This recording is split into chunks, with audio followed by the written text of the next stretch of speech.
Perkenalkan, nama saya Muhammad Saharir. Saya adalah salah satu dosen di Universitas Bumigora Mataram, ya, Nusa Tenggara Barat.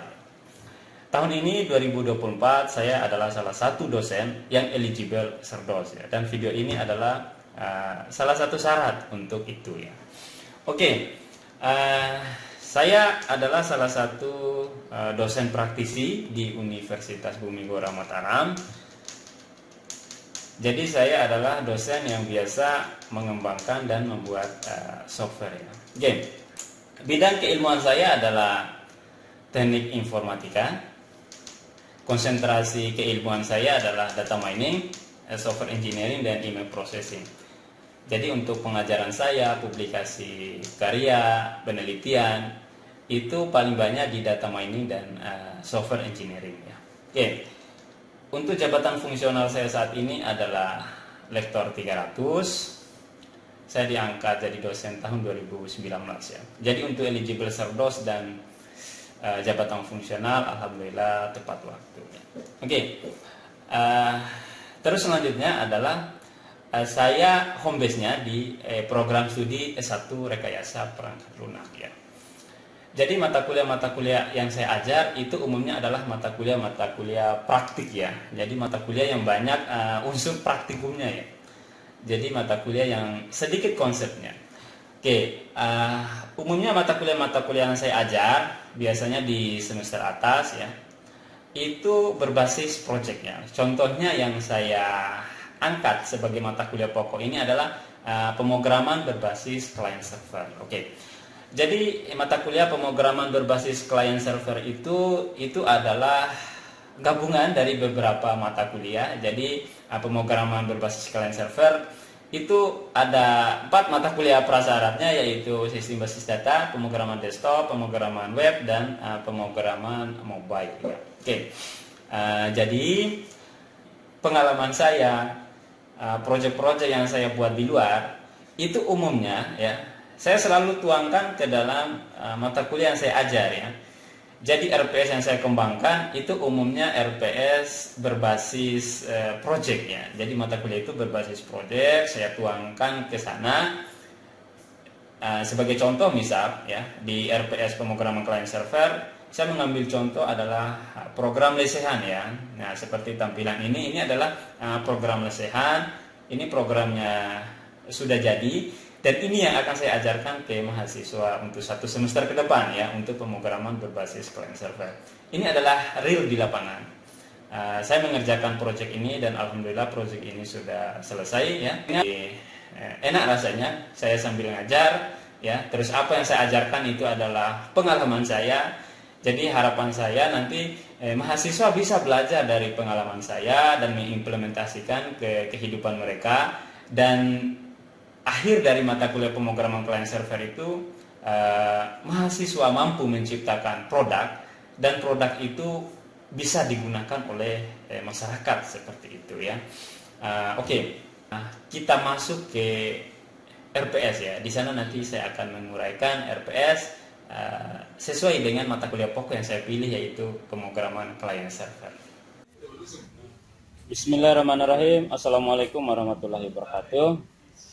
Jadi sekarang saya akan menguraikan RPS yang menjadi salah satu mata kuliah pokok yang saya upload untuk syarat Serdos ini, ya. Oke.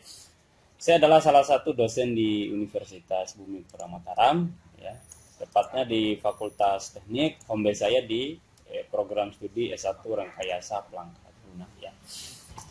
Jadi mata kuliah yang saya angkat yaitu pemrograman berbasis client server dengan kode RSKK 340126, ya.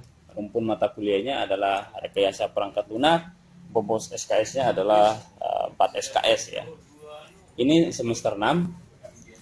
Dosen pengembang RPS saya sendiri Muhammad Saharir, ya. Untuk kepala program studinya Tommy Trisujata, Magister Komputer. Oke, untuk capaian pembelajaran CPL Prodi yang dibebankan pada mata kuliah ini, yang pertama, menunjukkan sikap bertanggung jawab atas pekerjaan di bidang keahlian secara mandiri. CPL 2, menguasai konsep yang terkait dengan dasar-dasar client server, komponen server, komponen klien, database management system, korelasi pemrograman desktop, mobile, dan web service. Untuk CPL3 mampu menerapkan pemikiran logis, kritis, sistematis, dan inovatif dalam konteks pengembangan implementasi ilmu pengetahuan dan teknologi yang memperhatikan dan menerapkan sesuai dengan bidang keahliannya. CPL4 ya, menguraikan langkah-langkah sistematis dari program yang dibuat baik dalam bentuk use case diagram, diagram alir, perancangan database, pemrograman desktop, pemrograman mobile, serta contoh kasus ya, contoh kasus yang saya angkat seperti yang saya uraikan di profil, yaitu yang berkaitan dengan program aplikasi lesehan berbasis client server pada multi platform. Yang terakhir, CPR5 mampu menganalisa, mengevaluasi, serta menciptakan program aplikasi lesehan berbasis client server. Untuk CPMK-nya, capaian pembelajaran mata kuliah, mahasiswa mampu nanti memahami konsep tentang aplikasi berbasis client server, mahasiswa mampu menerapkan teori untuk diimplementasikan dalam aplikasi berbasis client server. Mahasiswa mampu menganalisa, mampu menciptakan produk, program lesehan berbasis client server. Jadi untuk tugas mahasiswa nantinya itu topiknya bebas dalam bentuk kelompok. Kalaupun proyek yang saya angkat ini adalah real dari lapangan, ini sebagai contoh saja, karena pada dasarnya semua program itu sama, nanti ada inputnya, terus ada prosesnya, lalu ada outputnya ya. Oke, hierarkinya. Oke, untuk bahan kajiannya ya, ini yang paling penting. Jadi semua inilah yang akan kita pelajari di satu semester ke depannya. Ini yang pertama, bahan kajian yang pertama, konsep dasar pemrograman client server, komponen-komponen pemrograman client server, konsep dan implementasi database management system ya, menggunakan MySQL Server, konsep dan implementasi aplikasi berbasis desktop dengan Visual Basic .NET, konsep dan implementasi aplikasi mobile ya dengan framework Flutter, konsep dan implementasi web service dengan PHP ya. Oke, jadi bahan kajian 1 sampai 6 itu kita laksanakan sampai ujian tengah semester ya. Jadi setelah tengah semester langsung kita angkat contoh kasus ya, kita mengerjakan contoh kasus dari awal hingga akhir ya.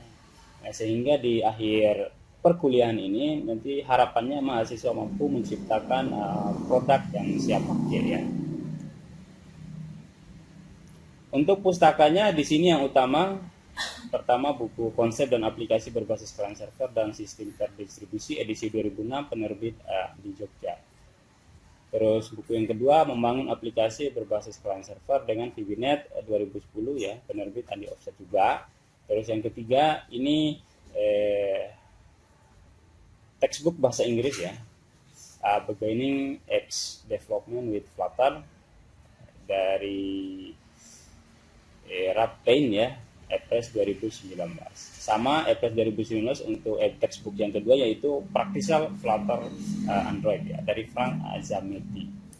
Sementara untuk pendukung yang online yaitu saya biasa lihat contoh-contoh sederhana di Kode Project dan juga cari-cari di Stack Overflow ya.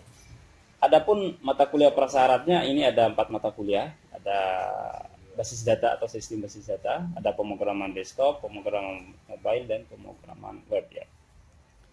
Untuk uraian sub CPMK nanti bisa dilihat di filenya. Intinya yang pertama di sini saya masukkan sub CPMK-nya, misalkan mampu menjelaskan konsep-konsep dasar client server. Nanti indikatornya apa? Indikatornya itu adalah ketepatan menjelaskan pemrograman berbasis client server. Kriteria dan bentuknya nanti ada yang rubrik holistik dan juga ada non-test ya. Jadi non-test nanti ya paling mahasiswa saya minta untuk meringkas ya materi yang saya utarakan di teorinya. Oke. Terus nanti ada otomatis ada luring sekarang ya, 2022 itu mulai udah ada luring dan sekarang berjalan 2024. Terus untuk daringnya, untuk learningnya saya gunakan e-learning dari Universitas Bumi Bora Mataram. Juga ada beberapa video di YouTube juga saya upload ya untuk mendukung perkuliahan. Terus materi pembelajaran di sini ada konsep dasar pemrograman client server, dan ini bisa kita rujuk dari referensi atau pustaka utamanya. Di pertemuan ke-8 itu kita akan melaksanakan ujian tengah semester ya. Ujian tengah semester. Nah, baru setelah pertemuan 8, yaitu tepatnya di pertemuan 9, ini sudah langsung dicontohkan saya. Kita mulai membangun aplikasi berbasis desktopnya, lalu kita membangun database-nya, lalu kita membangun aplikasi berbasis mobilnya ya. Sementara untuk koneksinya nanti kita menggunakan web service seperti itu. Dan harapan terakhir, jadi di pertemuan-pertemuan akhir itu nanti ada konsultasi bebas ya, konsultasi bebas. Jadi mahasiswa bisa melihat jadwal saya, nanti bisa diatur jadwal kosongnya, nanti mereka bisa konsultasi.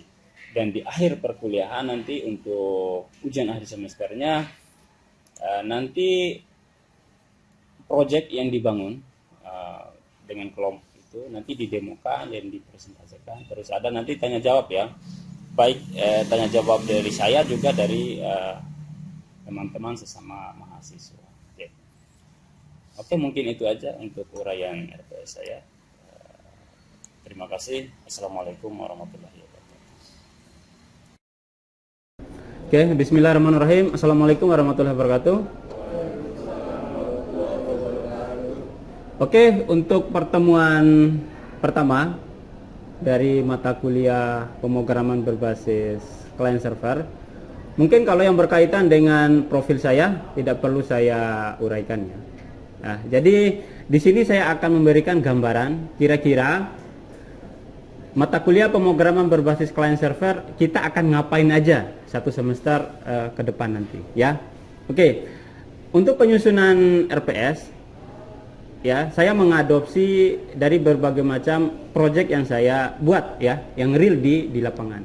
Karena di sini saya adalah salah satu dosen praktisi ya. Jadi dosen praktisi itu adalah dosen yang bisa sambil bekerja gitu ya.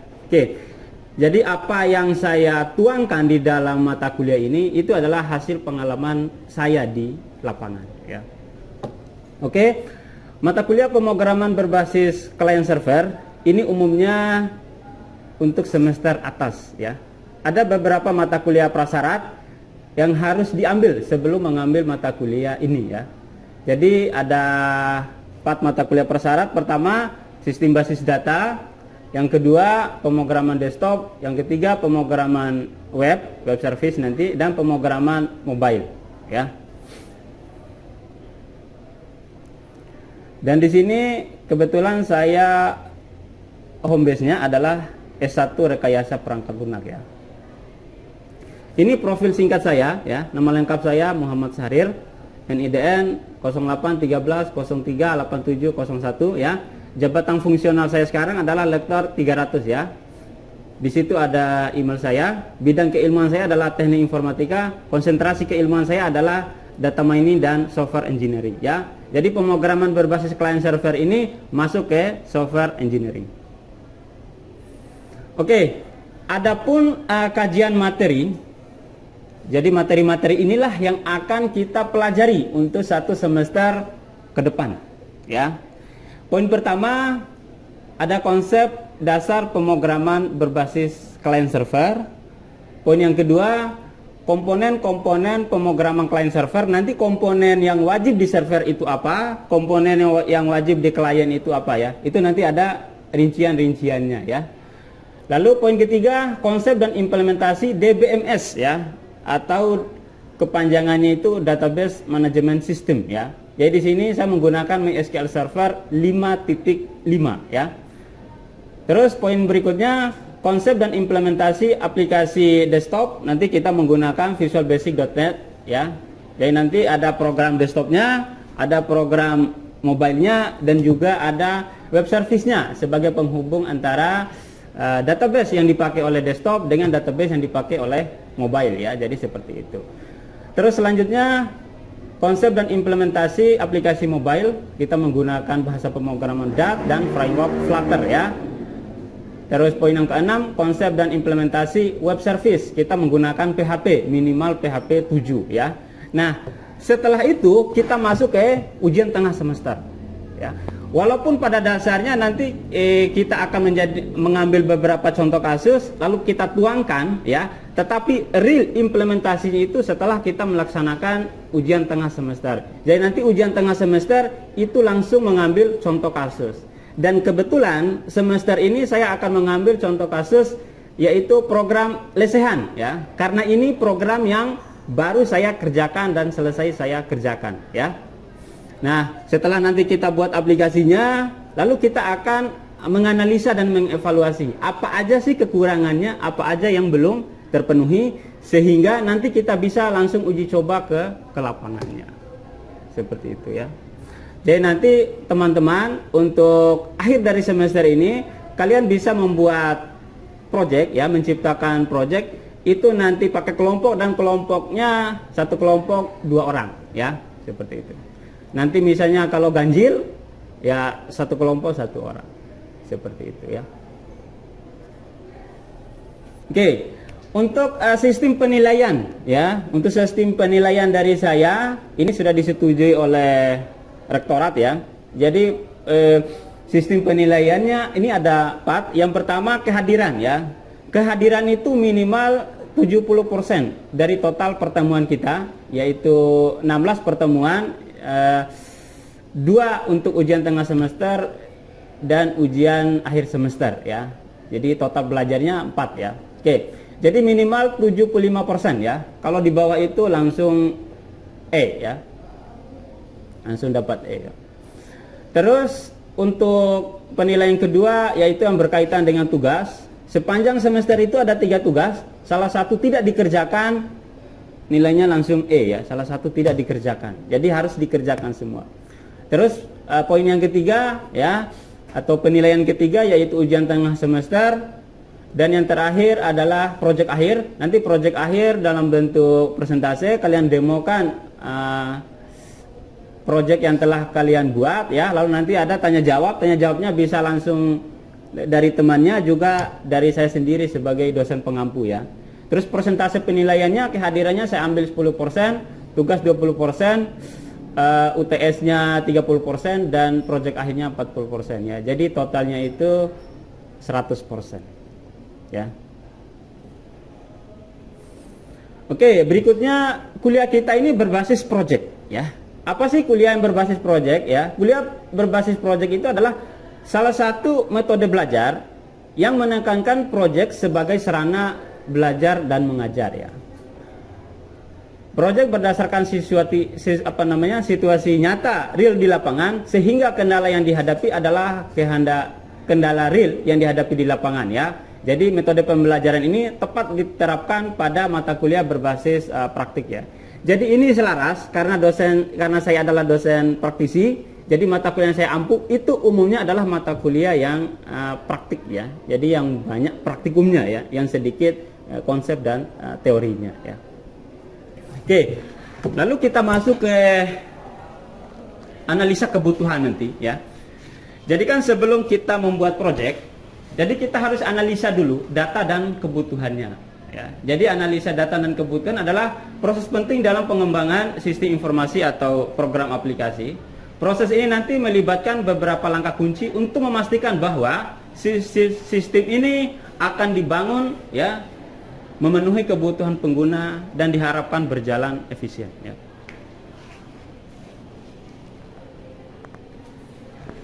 Ini adalah tahapan analisa data dan kebutuhan ya. Yang pertama pengumpulan kebutuhan, nanti terdiri dari wawancara, terus kuesioner, observasi dan dokumentasi ya. Wawancara di sini kita akan melakukan wawancara langsung ya dengan pengguna atau stakeholder dari aplikasi yang kita buat nanti ya. Terus kuesionernya kita menggunakan kuesioner untuk mengumpulkan informasi dari sejumlah pengguna. Jadi penggunanya di sini kan nanti ada stakeholder, terus nanti ada kasir sebagai pelayan, dan juga di sini ada untuk pelanggan ya, sebagai penikmat gitu ya. Oke, terus selanjutnya observasi ya. Observasi nanti kita langsung turun ke lapangan, mengamati proses kerja, sistem yang saat itu ada ya, dan mengidentifikasi masalah dan kebutuhan nanti kira-kira seperti apa ya. Lalu semua itu kita dokumentasikan ya. Kita dokumentasikan, kita runut dia supaya nanti apa yang kita lakukan, entah nanti wawancara, kuesioner ataupun observasi, itu semua tercatat ya. Jadi tidak gampang lupa ya. Terus selanjutnya analisa kebutuhan ya. Jadi analisa kebutuhan di sini ada kebutuhan fungsional dan ada kebutuhan non fungsional ya. Jadi kebutuhan fungsional adalah kebutuhan yang berkaitan dengan fungsi dan fitur yang harus dimiliki oleh sistem ya. Jadi contohnya nanti lesehan ini kan nanti ada masternya seperti apa, proses transaksinya bagaimana, terus laporan atau rekapan akhirnya kayak gimana nanti gitu ya. Terus untuk non fungsionalnya kebutuhan yang berkaitan dengan kinerja, ya, keamanan, skalabilitas dan faktor kualitas lainnya dari sistem yang kita bangun, ya. Terus selanjutnya prioritas kebutuhan, nanti kita akan mengelompokkan kebutuhan berdasarkan prioritas, ya. Oke, misalkan nanti menu ini wajib ada, ya, transaksi ini wajib ada, terus ini nanti opsional dan lain sebagainya, seperti itu, ya. Terus selanjutnya pemodelan data. Pemodelan data di sini ada dua, yaitu diagram ERD sama diagram UML ya. Untuk ERD-nya kita membangun diagram yang menunjukkan hubungan antara entitas dan sistem ya. Sementara UML-nya kita menggunakan berbagai jenis UML nanti ya, seperti use case ya, kelas diagram sama sequence diagram ya. Tapi yang paling umum nanti kita gunakan use case ya. Oke, terus spesifikasi kebutuhan sistem. Nanti kita buat satu dokumen. Dokumen ini nanti kita akan menulis apa aja nanti spesifikasi yang dibutuhkan oleh sistem ya. Terus yang kelima ya, desain sistemnya. Nanti arsitektur sistem, kita mendesain arsitektur keseluruhan sistem termasuk komponen utama dan hubungan antar komponen. Selanjutnya desain basis datanya, nanti kita akan membangun database-nya. Jadi sebelum sistem itu dibuat, kita analisa dulu data apa yang dibutuhkan, lalu kita buat database-nya. Baru kita bisa mulai membuat project-nya ya. Jadi jangan bikin project dulu baru database-nya ya. Ribet nanti ngeditnya itu susah ya. Terus nanti ada prototype. Jadi sebelum real program itu kita buat dan selesai, kita mestinya membuat semacam prototype. Jadi program yang belum selesai ya. Jadi nanti kita ke stakeholder, kita tunjukkan. Nanti kira-kira maunya menu kayak gini loh saya buat. Apakah Anda setuju? Ya, contoh seperti itu ya. Terus nanti keterkaitan data dan relasi sebagainya itu nanti maunya kayak gimana gitu ya. Terus yang terakhir pengujian dan validasi ya. Pengujian dan validasi ini memastikan bahwa sistem yang kita kembangkan memenuhi semua kebutuhan yang ditentukan ya. Uji fungsionalitas dan non fungsionalitas ya, kita melakukan pengujian untuk memverifikasi bahwa semua fitur berfungsi dengan baik dan sistem memenuhi persyaratan kinerja. Ini tahap analisa data kebutuhan secara umum. Jadi nanti sistem itu umumnya nanti seperti ini ya. Nah, sekarang kita masuk ke detailnya. Oke. Jadi yang slide sebelumnya itu adalah analisa data dan kebutuhan secara umum ya. Nanti kalau kita sudah masuk ke contoh kasus, ini sudah lebih spesifik ya. Ini udah lebih detail nih ya. Oke, jadi contoh kasus yang kita ambil adalah sistem manajemen lesehan ya. Lesehan adalah jenis tempat makan di mana pelanggan duduk di lantai ya. Jadi tidak mesti di lantai sih, nanti ada juga pakai kursi gitu ya. Dan dia itu nyaman ya. Seringkali di dalam ruangan yang lebih santai atau di area terbuka ya. Oke, sistem manajemen lesehan dapat membantu mengelola berbagai aspek operasional dari reservasi meja atau nanti pemesanan di meja ya. Terus pemesanan makanan hingga pelaporan keuangan ya. Nah, sekarang kita tahap analisa data dan kebutuhan, tapi khusus untuk yang lesehan gitu ya. Tadi kan masih umum ya. Bisa aja nanti mungkin kasir, mungkin perpustakaan gitu, mungkin sekolah gitu ya. Oke. Dan nanti analisanya tahapannya sama seperti yang analisa yang sebelumnya, yang umum itu ya. Cuman di sini kan langsung lebih ke detailnya. Contoh misal pengumpulan kebutuhan. Pertama kita wawancara ya. Kita wawancara pemilik lesehan ya, stakeholder nih. untuk memahami visi dan kebutuhan bisnis seperti pengelolaan reservasi, pengelolaan menu, dan pelaporan keuangan ya. Oke. Terus untuk pelayan, kasirnya ya, untuk mengetahui masalah yang dihadapi dalam melayani pelanggan dan mengelola pesanan ya. Jadi nanti ada masalah-masalah itu nanti kita catat semua ya. Terus pelanggan untuk memahami preferensi dan harapan mereka terkait pemesanan dan layanan ya. Jadi nanti sistem yang akan kita buat nanti ada desktopnya itu untuk kasir ya. Sementara untuk pelanggannya itu nanti bisa di tab atau di handphone. Nanti pelanggannya tinggal scan QR code yang ada katalog dari menunya, atau nanti langsung kasirnya juga langsung bisa memilih ya. Jadi nanti ada dua opsi, bisa scan atau bisa langsung dibuatkan oleh kasirnya ya. Terus untuk kuesionernya nanti staf dapur juga ada ya. Jadi ada istilahnya itu ada bar untuk minuman ya. Terus nanti ada dapur itu khusus untuk makanan ya. Nanti kita coba lihat real programnya itu seperti apa ya. Lalu nanti pasti kita akan ke sana ya untuk mengamati operasi sehari-hari dari lesehan untuk memahami alur kerja dan titik-titik masalahnya ya. Oke. Terus yang kedua analisa kebutuhan ya, kebutuhan fungsional. Yang pertama reservasi meja ya. Sistem harus memungkinkan pelanggan untuk membuat, mengubah atau membatalkan reservasi atau pemesanan ya. Jadi pelanggan itu nanti kalau mau pesan dengan waktu tertentu ya. Jadi kalau memang sudah lama waktunya susah dia batalkan. Kenapa? Karena mungkin udah terlanjur dimasak gitu ya. Jadi nanti ada ketentuan-ketentuannya ya. Kalau belum dimasak ya mungkin bisa dibatal gitu ya. Terus pemesanan makanan, sistem harus memungkinkan pelayan untuk mengambil pesanan dan mengirimnya ke dapur secara real time. Maksudnya yang ke dapur itu adalah bahwa pelanggan ini pesan ini gitu. Sementara nanti makanannya itu dari dapur diantar oleh pelayan ya.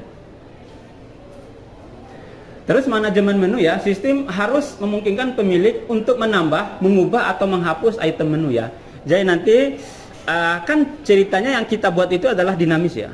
Biasanya lesehan itu tempat makan dan lain sebagainya itu kan tetap ada mungkin tiap bulan atau tiap minggu itu menu-menu baru gitu ya. Seandainya nanti ada menu baru, kita tidak bisa membuat yang statik ya. Jadi harus dinamis. Ketika ada menu baru kita inputkan gitu ya. Nanti proses inputnya itu bisa kita lakukan di desktop, juga bisa kita lakukan di mobile-nya ya. Seperti itu. Terus nanti sistem pembayarannya seperti apa ya? Jadi sistem pembayarannya itu ya harus mendukung semua jenis pembayaran ya. Nanti bisa tunai, bisa transfer pakai kartu kredit ya, atau yang paling umum sekarang adalah pakai QRIS ya. QRIS ya. Itu nanti tinggal scan QR code-nya udah. Terus yang terakhir laporan ya. Sistem harus menyediakan laporan harian, mingguan dan bulanan untuk penjualan dan stok. Nanti untuk rekapan laporannya semuanya dilakukan di desktop. Sementara di mobile-nya itu hanya berupa struk ya, checker sama informasi bahwa tutup kasir. Tutup kasir itu adalah list total transaksi penjualan hari ini. Seperti itu. Terus selanjutnya kebutuhan non fungsional ya, sistem keamanan data ya, sistem harus melindungi data pelanggan dan transaksi dari akses yang tidak sah. Jadi nanti program kita buat itu punya hak akses masing-masing ya. Nanti administrator sebagai penguasa gitu ya, semua itu bisa dia akses. Sementara untuk pelayan itu hanya bisa untuk pemesanan sama pembayaran ya, dan cetak struk ya. Sementara untuk pelanggan sendiri itu hanya untuk pemesanan ya. Oke, selanjutnya dengan analisa kebutuhan itu sudah selesai, baru kita masuk ke pemodelan data. Nanti di sana ada diagram ERD ya. Nanti entitasnya ada pelanggan, ya, reservasi, meja, pesanan, item menu, bahan, pembayaran dan laporan ya. Sementara untuk relasinya setiap entitas dan hubungan antar entitas akan dipetakan dalam diagram ERD ya. Sementara diagram UML-nya nanti use case diagram, nanti kita akan menunjukkan interaksi antara aktor yaitu pelanggan, pelayan, pemilik ya, dengan sistem yang kita buat ya.